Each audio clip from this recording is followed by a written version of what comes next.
కనపడుతుంది అధ్యక్ష. ఎందువల్లంటే ఒకవైపు ఏమో 9th షెడ్యూల్లో లేనిదే అవదు అని అంటారు, మరోవైపు ఏమో మేము సంపూర్ణంగా మద్దతు ఇస్తామని అంటారు. సంపూర్ణంగా మద్దతు ఇస్తూ 9th షెడ్యూల్లో ఉండే విధంగా కలిసి పోరాటం చేస్తామని ఎందుకు అనట్లేదనేది నేను మీ ద్వారా అడుగుతున్నాను. చేయాలి కదా, ఫైట్ చేయాలి కదా. కేంద్రము రాష్ట్రానికి మధ్య ఉన్నటువంటి పని విభజన లేకపోతే అధికారాల విభజనకు సంబంధించి మన చేతుల్లో ఏమి లేదు, కేంద్రంలోనే ఉంది, కేంద్రం చేయాలి అంటే కేంద్రం చేయాలంటే మన నుంచి ముందు మన డిమాండ్ బయటికి రావాలి, మన గొంతు వినపడాలి, మన పోరాటం సాగాలి. ఆనాడు ఎన్టీ రామారావు గారిని చూశాం కదా, ఎన్టీ రామారావు గారిని మనం అసలు పోరాటమే చేయిందే సాధ్యం అవుతుందా? తమిళనాడులో కూడా అప్పుడున్నటువంటి ప్రభుత్వం జయలలిత గారు పోరాటం చేయబట్టే పివి నరసింహారావు గారు అంగీకరించారు అధ్యక్ష. మరి ఇప్పుడు నరేంద్ర మోడీ గారు కూడా అంగీకరించవచ్చు కదా. మిత్రులు బీజేపీ మిత్రులు వాళ్ళు మాట్లాడుతున్నప్పుడు నాకు ఆశ్చర్యం ఉంది. బీసీ వర్గాలకు అన్యాయం చేస్తున్నారు నాకు అర్థం కాలేదు. బీసీ వర్గాల కంటే కేంద్రంలో ఉన్న వాళ్ళు అన్యాయం చేస్తున్నారా, రాష్ట్రంలో ఉన్న వాళ్ళు అన్యాయం చేస్తున్నారా? ఇప్పుడు ఎక్కడ ఆగుతుంది? ఇక్కడ పంచాయతీ ఎక్కడ వచ్చింది? ఇక్కడి నుంచి బిల్లు అయిపోయింది. బిల్లు అయిన దాన్ని ఆపుతున్న వాళ్ళు ఎవరు? ఆపిన వాళ్ళు అన్యాయం చేసినట్ల, రాష్ట్రంలో వాళ్ళు అన్యాయం చేసినట్ల విచిత్రంగా వినబడుతుంది అధ్యక్ష. రకరకాలుగా కుంటి సాగులు, రకరకాలుగా అన్ని సినిమాల్లో ఆ రోజుల్లో నాగభూషణ్ గారు ఇటువంటి వాళ్ళు ఉండేవాళ్ళు, వాళ్ళు గుర్తొస్తున్నారు అధ్యక్ష. ఇది సరైన పద్ధతి కాదు. నిజంగా చిత్తశుద్ధి ఉంటే నేనేమి అధికార పక్షానికి సపోర్టు లేదా ఇంకోరు సపోర్టు అని నేను మాట్లాడట్లేదు. నేను స్పష్టమైనటువంటి అవగాహనతో మాట్లాడుతున్నాం.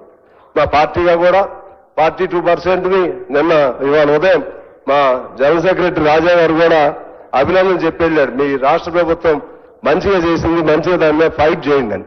ఆనాడు ఎస్సీ వర్గీకరణ కూడా రాష్ట్ర ప్రభుత్వం చేసింది. నాకు తెలిసి it's a revolutionary step forward. ఎక్కడ ఇంతవరకు ఏ రాష్ట్రంలో కూడా చేయలేదు అధ్యక్ష. దీనిపైన మనం తీసుకుని ముందుకెళదాం.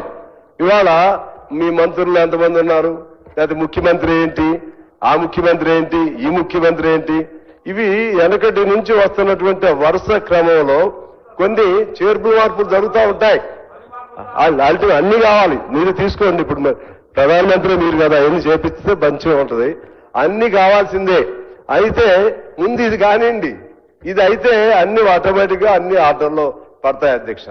ఇది నేను అందుకని సిపిఐగా మేము స్పష్టంగా చెప్తున్నాం. మనం అందరం చిత్తశుద్ధితో కలుద్దాం. చిత్తశుద్ధితో ఇవాళ ప్రభాకర్ గారు చెప్పినట్లుగా మూడ్ ఆఫ్ ద హౌస్ అంటే అల్టిమేట్ గా నాకు తెలిసి నోబడి విల్ అపోజిట్.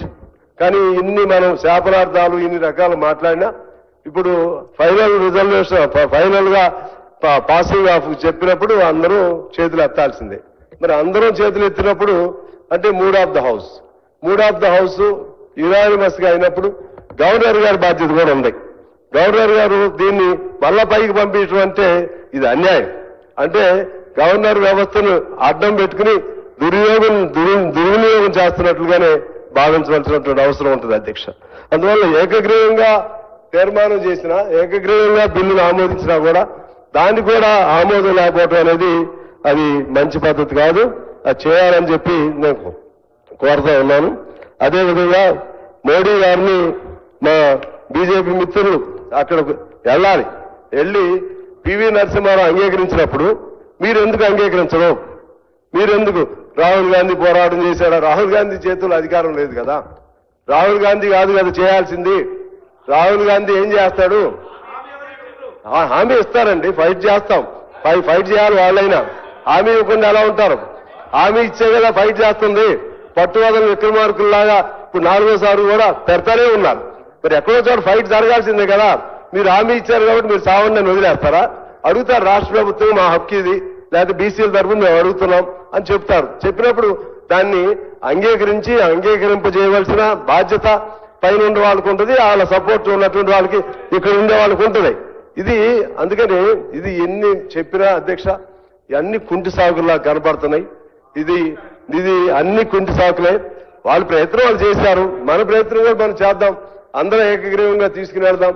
ఆ విధంగా చేయటం ద్వారా మనకి ప్రజలకి ఇవాళ నువ్వు అవునన్నా కాదన్నా బీసీలు, ఎస్సీలు, ఎస్టీలు వాళ్ళు చైతన్యం ఇవాళ వచ్చేసింది. ఎవరు ఆపాలన్నా ఆపలేరు, తాత్కాలికంగా ఆపగలుగుతారు తప్పితే ఎవరు ఆపాలన్నా ఆపలేరు. ఒకవేళ ఓసీల్లో ఎవరైనా బాగా యాక్టివ్గా ఉండి ఒకళ్ళిద్దరికి అవకాశం ఉంటుందేమో తప్పితే కాలం అంతా మారిపోతుంది. ఇవాళ కూడా మనం చూస్తున్నాం అధ్యక్ష, పంచాయతీల్లో కానీ లేకపోతే మండలాల్లో కానీ ఓసీ సీట్లలో కూడా బీసీలనే పెడుతున్నాం, ఓసీ సీట్లలో కూడా బీసీలనే పెడుతున్నారు. ఎందుకంటే వాళ్ళ శక్తి సామర్థ్యాలు కానీ అన్ని ఇవాళ ప్రజలు గుర్తిస్తున్నారు, లేకపోతే ఇతర అవకాశాలు గుర్తిస్తున్నారు. అందువల్ల పక్కదారి పట్టించకుండా ఇవాళ ఇంకో సమస్య వచ్చింది, మతం, ముస్లిం మతం. మతం అనే పేరు ఎక్కడ ఉంది అధ్యక్ష? ఇందులో ముస్లిం ఆ విశ్వాసాన్ని పాటించే వాళ్ళల్లో కులాలు ఉన్నాయా లేవా, అందులో వెనకబడిన కులాలు ఉన్నాయా లేవా?